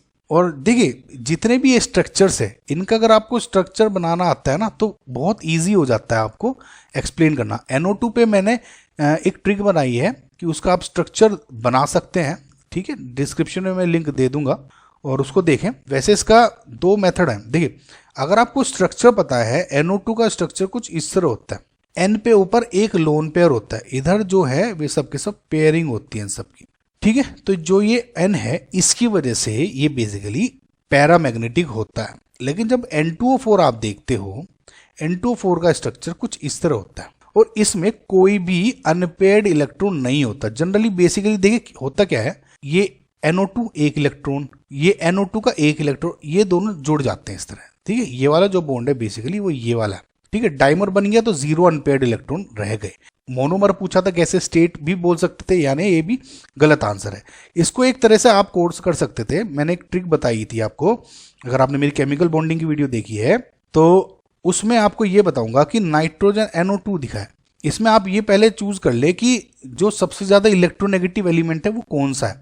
आप देखेंगे कि NO2 में, देखिए ये तब यूज करें जो मेथड में बता रहा हूं अभी आपको, जब आपके 3 एलिमेंट है। अगर सिर्फ 2 ही है जैसे O2 नेगेटिव या O2 किस तरह से, उसमें आप MOT यूज करेंगे, मॉलिक्यूलर ऑर्बिटल थ्योरी, तो ज्यादा बेटर मेथड होगा। मैं आपको सिर्फ एक गाइज वो दे रहा हूँ टिप्स। इस टाइप के में क्या हो जाता है कि बहुत लेंदी हो जाते हो, तो आप डायरेक्ट इस मेथड से कर ले जिस तरह मैं बता रहा हूँ। अगर आपको स्ट्रक्चर भी नहीं पता था, देखिए ज्यादा एक N है 2 O है, ज्यादा इलेक्ट्रोनेगेटिव कौन सा है, ऑक्सीजन।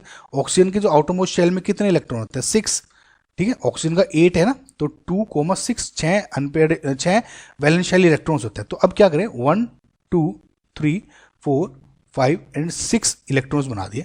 नाइट्रोजन कितने बॉन्ड बनाता है, जनरली ट्रिपल बॉन्ड।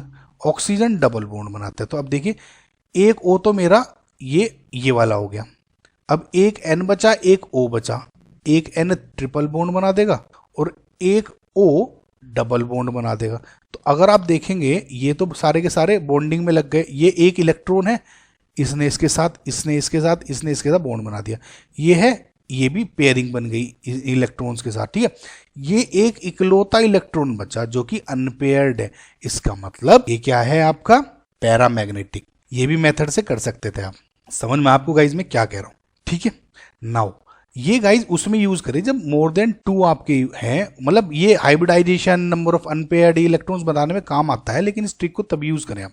अब क्या करें, O2 नेगेटिव का क्या है, सुपर ऑक्साइड।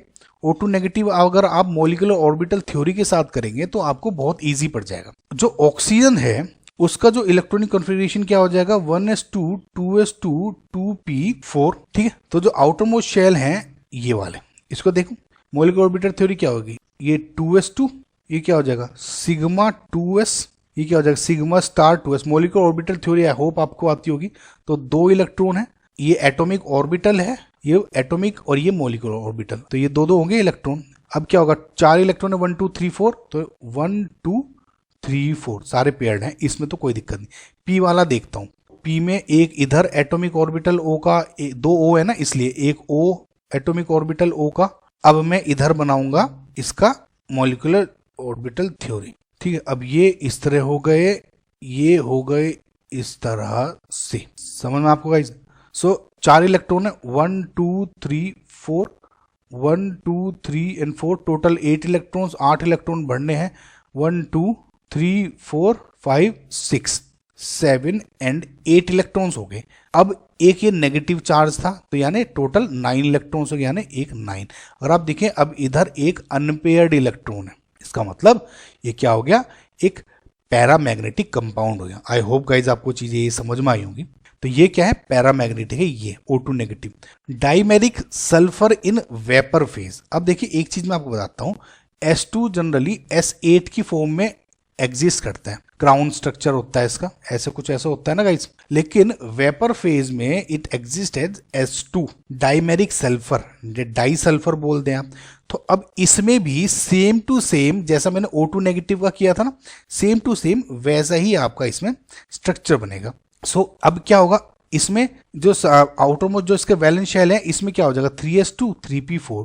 तो ये क्या था 2 था, तो सिग्मा 3s हो जाएगा। गाइज आई होप मैं ये समझ ही रहे होंगे। तो और इसमें क्या हो जाएगा, जो एक इलेक्ट्रॉन एक्स्ट्रा भरा था वो हटा देता हूं, ये हो गया 3p के लिए। ठीक है, 3p4 same to same S2 का ऐसे ही बन जाएगा, राइट गाइज। और गाइज अब इसमें क्या है, 2 अनपेयर्ड इलेक्ट्रॉन्स है, अनपेयर्ड है ना गाइज, तो इसका मतलब ये भी हो गया पैरामैग्नेटिक। ठीक है गाइज, ये चीजें समझ में आई आपको, ये इस तरह से कर लिया, पैरामैग्नेटिक हो गया ये। ठीक, तो ये भी आपका गलत आंसर है, मतलब डायमैग्नेटिक पूछ रहे हैं। अब अगला ऑप्शन है MN3O4, इसको आप बोलते हैं मैग्नीज 2,3 ऑक्साइड। बेसिकली ये जो MN3O4 है, ये 2 ऑक्साइड का कॉम्बिनेशन होता है, एक तो MnO का और एक Mn2O3 के इक्वल। सो अब इसमें देखेंगे, इसमें Mn का जो, क्योंकि ट्रांजिशन एलिमेंट हो गया, अब इसको देखते हैं हम Mn Mn2। इसमें जो ऑक्सीडेशन स्टेट है +2 होती है और इसमें ऑक्सीजन स्टेट +3 होती है। अब दोनों के केस में देख लेते हैं। मैग्नीज का एटॉमिक नंबर होता है 25, इलेक्ट्रॉनिक कॉन्फ़िगरेशन हो गया आर्गन 3d5 4s2। अगर मैं Mn+2 का देखता हूं तो इसका मतलब 3d5 हो गया, Mn+3 देखता हूं इसका मतलब 3d4 हो गया। करेक्ट गाइज, दोनों ही केसेस में इसमें देखता हूं 1 2 3 4, इसमें देखता हूं 1 2 3 4। अब अगर मैं इलेक्ट्रॉन भरूं 5, 1 2 3 4 5, इसमें 4 1 2 3 4, इसमें 5 अनपेयर्ड इलेक्ट्रॉन्स हैं, इसमें 4 अनपेयर्ड इलेक्ट्रॉन्स हैं, यानी दोनों के दोनों पैरामैग्नेटिक के कंपाउंड्स हैं। समझ में आपको, इससे ये भी आपका पैरामैग्नेटिक हो गया। नाउ इसको देखते हैं गाइस, इसमें 2 आयंस हैं, NH4 पॉजिटिव का एंड FeCl4 नेगेटिव का। ना जो NH4 पॉजिटिव है गाइस, ये इज ऑलवेज डायमैग्नेटिक, ये आप याद रख लें। ठीक है, अब कैसे मैं शॉर्टकट ट्रिक से बता रहा हूं। नाइट्रोजन के वैलेंस शेल कितने इलेक्ट्रॉन्स है, 5। ठीक है, अब नेगेटिव चार्ज आता है तो नेगेटिव हम क्रॉस जोड़ लेते हैं, पॉजिटिव है तो पॉजिटिव हटा दिया, तो 4 H जुड़ गए, चारों के चारों ने पेयरिंग कर ली, कोई अनपेयर्ड इलेक्ट्रॉन नहीं है, इसके लिए डायमैग्नेटिक है। तो इसको तो आप छोड़ ही दिया मैंने इसको। सिमिलरली इसमें भी जो ये वाला ऑप्शन आएगा ना नेक्स्ट, इसमें भी डायमैग्नेटिक है, इसे मैं चेक नहीं करूंगा, इसे और इसे ही देखूंगा। इसमें 2 नेगेटिव था गाइज, ये 2 था ना, तो 2 नेगेटिव। अब इसमें Fe का ऑक्सीजन स्टेट देख लें, Fe+4 -1, Cl का -1 -2, यानी Fe हो गया इधर +2 ऑक्सीजन स्टेट में। Fe यानी 26, यानी इसका जो इलेक्ट्रॉनिक कॉन्फ़िगरेशन है वो क्या है 3d6 4s2। ठीक है गाइज, इसका मतलब Fe+2 हो गया तो 3d6। ठीक है गाइज, नाउ Cl नेगेटिव, ये बेसिकली क्या है गाइज, एक कोऑर्डिनेशन कंपाउंड है, तो Cl नेगेटिव एक वीक फील्ड लीगेंड होता है। नाउ इसमें देखिए गाइज, अब 3d6 है तो 1 2 3 4, 6 इलेक्ट्रॉन्स है, 1 2 3 4 5 एंड 6। अब क्योंकि ये वीक फील्ड लीगेंड है तो इसको कुछ फर्क नहीं डालेगा, यानी जो Cl नेगेटिव है ये यहाँ जुड़ जाएंगे। मेरी कोऑर्डिनेशन कंपाउंड की वीडियो देखेंगे गाइस आप, आपको ज्यादा समझ में आ जाएगा। 1 2 3 4 Cl Cl Cl Cl। ठीक, समझ में आपको। सो क्या ये पैरामैग्नेटिक है या डायमैग्नेटिक है, इसमें देखिए 4 अनपेयर्ड इलेक्ट्रॉन्स हैं, 4 अनपेयर्ड इलेक्ट्रॉन्स है, इसका मतलब दिस इज ऑल्सो पैरामैग्नेटिक, सारे के सारे पैरामैग्नेटिक दिख रहे हैं। अब ये पैरा था, ये डाया था, तो ओवरऑल पैरामैग्नेटिक हो गया। ठीक है, सिमिलरली यही सेम मेथड इसमें NiCl4 नेगेटिव में लग जाएगा। आप कैलकुलेट करेंगे तो Ni का जो आपको इसमें ऑक्सीडेशन स्टेट निकलेगा वो क्या निकल जाएगा, अगेन +2 निकलेगा। निकल का एटॉमिक नंबर 28 है, तो Ni+2 का इलेक्ट्रॉनिक कॉन्फ़िगरेशन हो जाएगा Ar3d8। फिर से जब आप इसको 1 2 3 4 इलेक्ट्रॉन्स फिल करना शुरू करेंगे तो 1 2 3 4 5 6 7 8। Cl नेगेटिव क्योंकि वीक फील्ड लिगेंड है तो 4 Cl यहां जुड़ेंगे और ये 2 अनपेयर्ड रह जाएंगे, पुश नहीं करेगा। सपोज यहाँ CO होता, या NH3 होता तो पेयर कर देता, डायमैग्नेटिक हो जाता, लेकिन इस केस में ये पैरा ही रहा, तो अनपेड इलेक्ट्रॉन, तो यानी ये भी नहीं है। ठीक है, ये कोई सा भी आंसर करेक्ट नहीं दिख रहा। अब दो बचे K2MnO4 एंड K2CrO4, क्योंकि ये ट्रांजिशन मेटल वाले हैं तो इसमें K2MnO4 में MnO4 2 नेगेटिव आयन है, Mn की ऑक्सीडेशन स्टेट निकालनी है तो 4 × -2 = -2, यानी Mn इसमें आ गया आपका +6 ऑक्सीडेशन स्टेट में। समझना आपको गाइस, Mn क्या आ गया, +6 ऑक्सीडेशन स्टेट। Mn का 25 एटॉमिक नंबर हो गया, यानी Ar3d5 4s2। Mn +6 देखना है तो Ar3d1 हो जाएगा। ठीक है गाइस, एक अनपेयर्ड इलेक्ट्रॉन है तो इसका मतलब this is also a paramagnetic compound, तो ये भी नहीं है। अब लास्ट आया K2CrO4, अगेन सेम मेथड से निकालेंगे तो CrO4 2 नेगेटिव हो जाएगा, यानी Cr +4 × -2 = -2 हो जाएगा, यानी Cr हो जाएगा +6 ऑक्सीडेशन स्टेट में। नाउ Cr क्रोमियम, इसका एटॉमिक नंबर 24 है, यानी Ar3d5 4s1। Now Cr +6 oxidation state क्या हो जाएगा, 5-6 इलेक्ट्रॉन Ar, ऑर्गन हो गया, यानी सारे के सारे पेयर्ड इलेक्ट्रॉन हो गए। क्यों, ऑर्गन का जो इलेक्ट्रॉनिक कॉन्फ़िगरेशन है वो 1s2 2s2 2p6 3s2 3p6 होता है, तो सारे के सारे पेयर्ड इलेक्ट्रॉन है। इसका मतलब क्या हुआ गाइस, फाइनली हमारा आंसर आ गया, यस ये है डायमैग्नेटिक। ठीक है, तो इकलौता K2CrO4 ही आपका आंसर है, यानी इसमें 1 नंबर बताना है तो नंबर में आ गया 1 आंसर है इसका वैसे। ठीक है, सो नेक्स्ट क्वेश्चन देखते हैं। The ammonia prepared by treating ammonium sulphate with calcium hydroxide is completely used by NiCl2.6H2O to form a stable coordination compound. Assume that both the reactions are 100% complete. ठीक है, if 1584 gram of ammonium sulphate यानी इसका लिया, 950 gram of NiCl2 यानी इसका लिया, are used in the preparation, the combined weight of gypsum and nickel ammonia coordination compound thus produced is। now ये story लिखी है पूरी, लाइन वाइज पढ़ते हैं। Ammonia prepared by treating ammonium sulphate with calcium hydroxide. अब क्या होगा, यानी NH4 अमोनियम सल्फेट क्या होगा, ये हो जाएगा। ठीक है, नहीं भी पता हो गाइज आपको H2SO4 होता है तो H, ठीक है, तो यानी SO4 2 नेगेटिव, NH4 के पास 1 नेगेटिव होगा, यहाँ SO4 के पास 2 नेगेटिव है तो क्रॉस हो जाएंगे, यानी NH4 2SO4।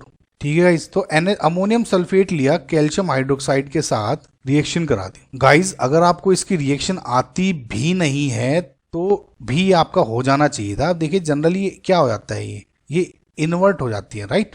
तो H2SO4 है, कैल्शियम हाइड्रोक्साइड है। बेसिकली गाइज जो ये रिएक्शन है ये जिप्सम की फॉर्मेशन की रिएक्शन है। तो क्या होता है, जब ये अमोनियम सल्फेट को आप निकालते हो कैल्शियम हाइड्रोक्साइड के साथ, तो यहाँ पे होता क्या है, जिप्सम बनता है, यानी कैल्शियम सल्फेट ट्वाइस H2O, ये जिप्सम का फॉर्मूला है। ठीक है, CaSO4 ये वाला जो निकला, साथ में साथ अमोनिया गैस रिलीज होती है। ये रिएक्शन आपसे अलग से भी पूछा जा सकता था कि कौन सी गैस रिलीज होती है, फिलहाल इसमें बता दिया कि अमोनिया गैस रिलीज हो रही है। ये हमारे लिए आसान क्वेश्चन कर दिया एक तरह से। ठीक है, तो NH3 निकला, समझना, और यहाँ से मिलके 2 H2O है, यहाँ जो बचे इसमें जुड़ गए। देखना करके सबको अलग अलग लिख के ऐड करके देखना, जिप्सम हो गया। अब इन्होंने कहा कि जो अमोनिया है ना, ठीक है गाइस, ये जो अमोनिया है इसको रिएक्शन कराया NiCl2.6H2O। इसको आप एक दूसरे तरीके से भी लिख सकते हैं NiH2O6Cl2। ये बेसिकली क्या है, एक एक्वा कॉम्प्लेक्स है, पता है ना आपको, H2O6 एक्वा कॉम्प्लेक्स है। तो मैं ऊपर वाला हटा देता हूँ, ये रहने भी दो, नहीं भी हो आपको पता होना चाहिए। ठीक है गाइज, एक्वा कॉम्प्लेक्स है। इसके साथ जब रिएक्शन कराई गाइज, अब देखिए आयन एक्सचेंज, ये बेसिकली लिगेंड एक्सचेंज रिएक्शन होती है। मैंने आपको कोऑर्डिनेशन कंपाउंड की वीडियो में पढ़ाया हुआ है, ये जो प्रीवियस ईयर क्वेश्चन है उसमें भी एक ऐसा क्वेश्चन आया था। उसमें मैंने आपको बताया था, जब भी आपको कोई आपका कंपाउंड है जिसमें H2O6 इस तरह से कुछ है और आपको अमोनिया के साथ भी रिएक्शन करा दूं मैं यहाँ, तो क्या हो जाता है, रिप्लेस कर देता है इसको, NH3 हो जाएगा और यहाँ पे H2O रह जाएगी। समझना आपको। तो आंख बंद करके आपको क्या करना है, एक्वा कंपाउंड है, अमोनिया है, अमोनिया एक्वा को रिप्लेस कर देगा, रिप्लेस कर देगा, तो इसका मतलब यहां पर बन जाएगा NH3 6 और बाहर आ जाएगा Cl2। मुझे कोई टेंशन लेनी नहीं है। समझ आपको गाइस ये चीजें। अब मैं क्या करता हूँ, ये जो दो रिएक्शन है अलग अलग लिख देता हूँ ताकि मुझे आसानी रहे। ओ गाइस, अब इसमें क्या कहा है कि जो ये पहला वाला कंपाउंड है ये लिया है 1584 ग्राम दिया हुआ है, ठीक है, और 952 ग्राम दिया हुआ है ये वाला। समझ में आपको गाइस, ठीक है। अब आपको क्या करना है कि जो ये जिप्सम है ये वाला और निकिल अमोनियम कोऑर्डिनेशन कंपाउंड ये जो बना, इसका और इसका वेट बना, उसका टोटल बताना है। अब ये गाइस इसमें आपको थोड़ा सा कैलकुलेशन बहुत ज़्यादा है, लेकिन आपको देख लिए आसानी से हो जाएगा। 1584 ग्राम है अमोनियम सल्फेट का। आप एटॉमिक वेट मोलिकुलर वेट निकालना, सबके सब के मास दिए हुए हैं तो एडिशन ही करना होगा, मैं नहीं निकाल रहा हूँ।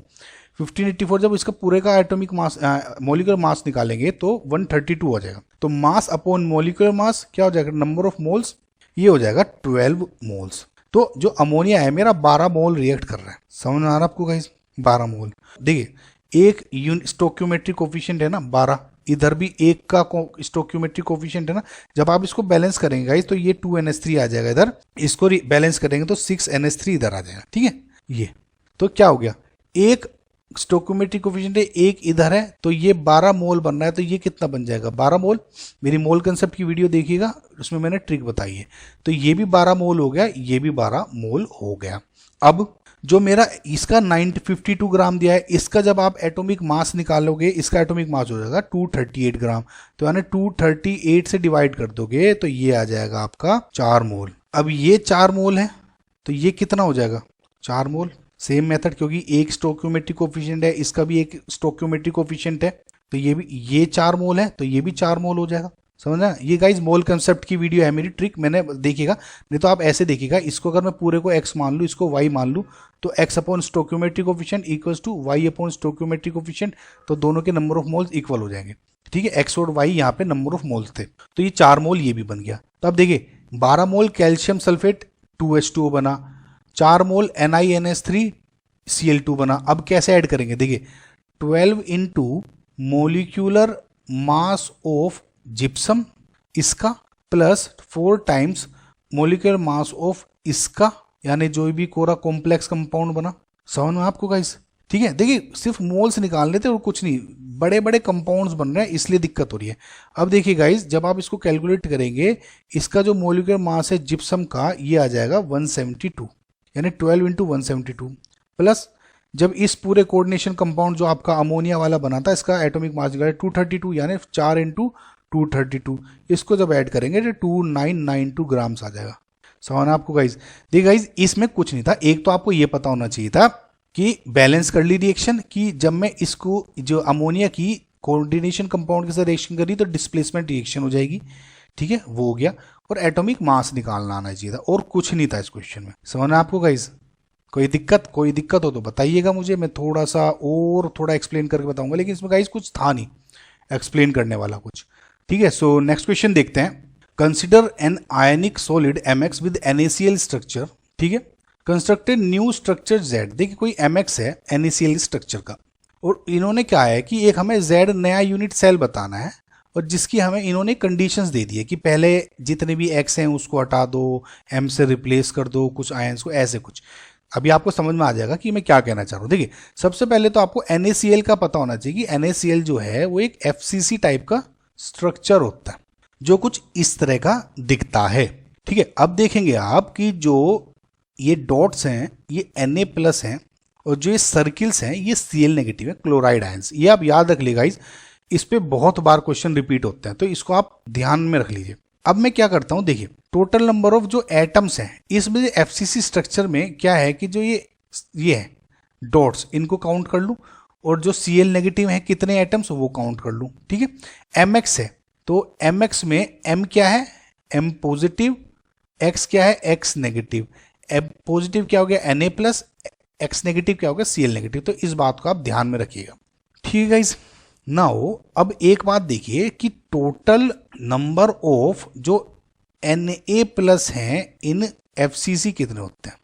देखिए एक तो जितने कॉर्नर्स हैं 8, ठीक है, 8 कॉर्नर्स में Na+ है, यानी 1/8 इनका काउंट होता है इंटू 8, ठीक है, प्लस जितना ये फेसिस हैं इनमें है, 6 फेसिस होते हैं तो 6 के 6 में है, यानी 1/8 इंटू 8 प्लस 1/6 फेसिस इंटू 6, तो टोटल कितना हो गया आपका 4 एटम्स।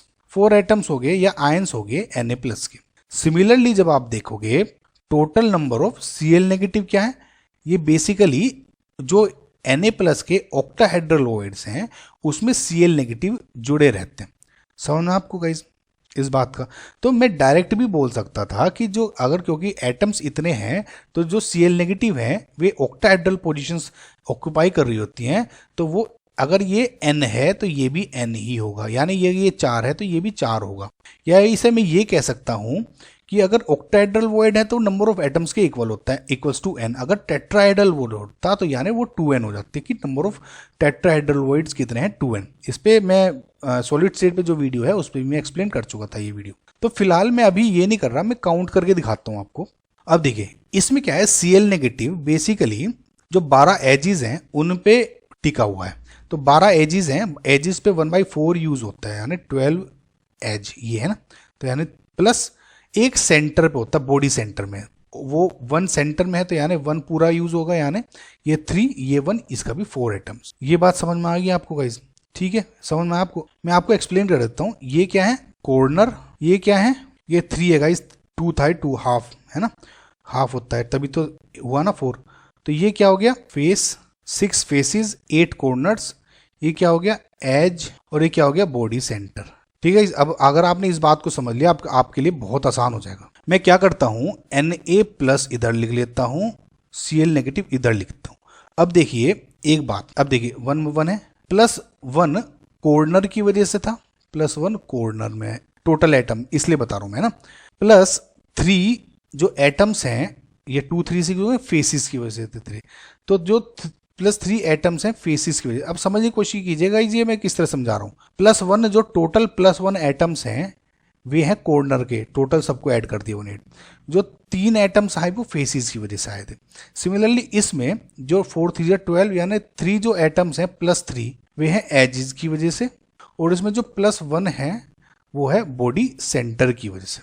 समझ में आपको? अब देखिए इन्होंने क्या कहा, remove all the anions X except the central one, यानी Cl नेगेटिव ये M पॉजिटिव है, ये X नेगेटिव है, जितने भी ऑल एनायंस है एक्सेप्ट द सेंट्रल वन इसको हटा दो। ये जो ऑल द एजेस पे थे ना ये सबको हटा दिया, -3 एज वाले मैंने सारे हटा दिए।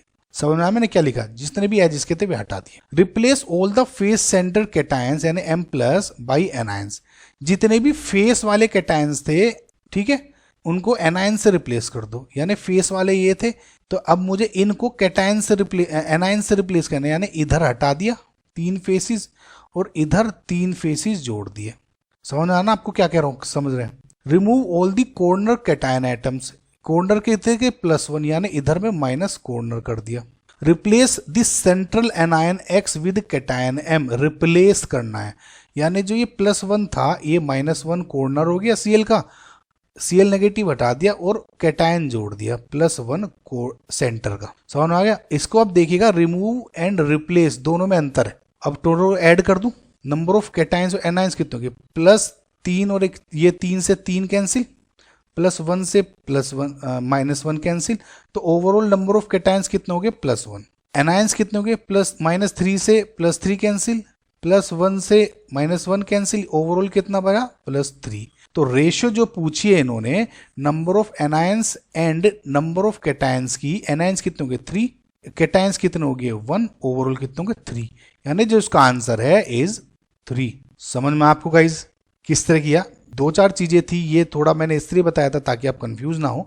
समझ में आया होगा, तो अगर नहीं समझ में आया तो एक बार और दोबारा देखने की कोशिश करें। आई होप गाइज आपको फिलहाल वैसे समझ में आया होगा, राइट। सो नेक्स्ट जो क्वेश्चंस हैं आगे के वे नेक्स्ट पार्ट में मैं करवाऊंगा।